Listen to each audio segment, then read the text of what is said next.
హోంశాఖ మంత్రి అమిత్ షా స్పందించారు. విపక్షాలు లేవనెత్తుతున్న అన్ని ప్రశ్నలకు సమాధానం ఇచ్చేందుకు ప్రభుత్వం సిద్ధంగా ఉంది అన్నారు. దాచిపెట్టేందుకు తమ వద్ద ఏమీ లేదని, సభలో అన్ని అంశాలపై మాట్లాడడానికి తాను సిద్ధంగా ఉన్నానని తేల్చి చెప్పారు. సభ మధ్యాహ్నం ప్రారంభం కాగానే సమాధానమిస్తామని ప్రకటించారు.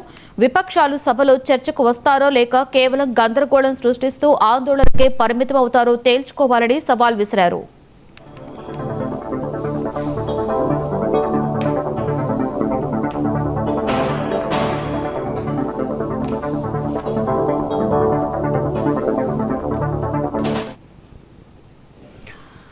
అమిత్ షా ప్రకటనపై కాంగ్రెస్ అగ్రనేత రాహుల్ గాంధీ ఘాటుగా కౌంటర్ ఇచ్చారు. ఆందోళనకారులపై కాల్పులు జరపాలని ఆదేశించింది ఎవరో ముందు చెప్పాలని డిమాండ్ చేశారు. ఒకవేళ ఆ ఆదేశాలు ఇచ్చి ఉంటే అమిత్ షా తక్షణమే తన పదవికి రాజీనామా చేయాలని పట్టుబట్టారు. అమిత్ షా సభకు రావడానికే భయపడుతున్నారని ఎద్దేవా చేశారు. ఆయన సభలో ఏం మాట్లాడతారో అనేది తమకు అనవసరమని, ఇప్పటికే అమిత్ షా బండారం పూర్తిగా బయటపడిపోయిందని రాహుల్ గాంధీ విమర్శించారు.